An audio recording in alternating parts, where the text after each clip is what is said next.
வணக்கம் நண்பர்களே, நான் உங்க தனிஷ்கா பேசுறேன். இதுக்கு முன்னாடி நாங்க போட்ட எல்லா வீடியோஸ்க்கும் ஆதரவு தெரிவிச்ச எல்லா நண்பர்களுக்கும் ரொம்ப நன்றி.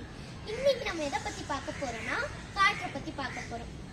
உடற்பயிற்சி செய்யும் போது மூச்சு பயிற்சி செய்யலாம்னு எல்லாரும் சொல்றாங்க. ஆனா மூச்சு பயிற்சி செய்ய சுத்தமான காற்று தேவைன்னு சொல்றோம். என்னடா இந்த பொண்ணு சுத்தமான காற்றுன்றாலே, இதை பத்தி என்ன சொல்ல போறா இவ அப்படின்னு தான் எல்லாரும் யோசிப்பீங்க. சுத்தமான காற்று நமக்கு எதுல இருந்து கிடைக்குது? தாவரங்கள்ல இருந்து தான். இப்போ வந்துட்டு தாவரங்களை மரமாவோ செடியாவோ கொடியாவோ வச்சு எல்லாரும் பயன்பெறாங்க.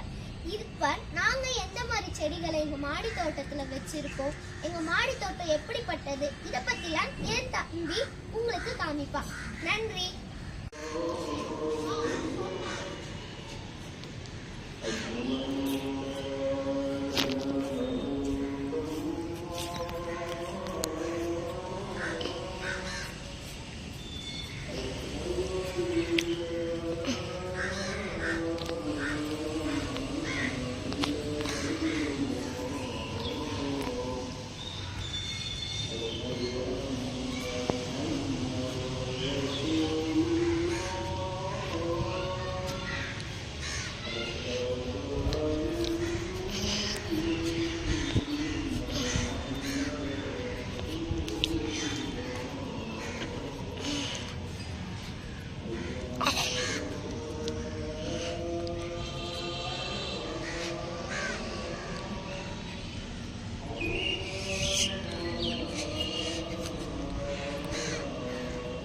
என்ன நண்பர்களே, எங்க வீட்டு மாடி தோட்டத்தை சுத்தி பார்த்துருக்கீங்கன்னு நினைக்கிறேன்.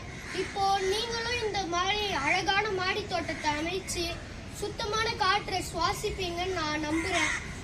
ஆலோசனையுடன் கூடிய ஆரோக்கிய வாழ்வை பெற தொடர்ந்து பாருங்க உங்க இயற்கை ஆல்பா கிட்ஸை. இப்போதைக்கு உங்க கிட்ட இருந்து விடை பெறுவது உங்க கே. சண்முகபாண்டி.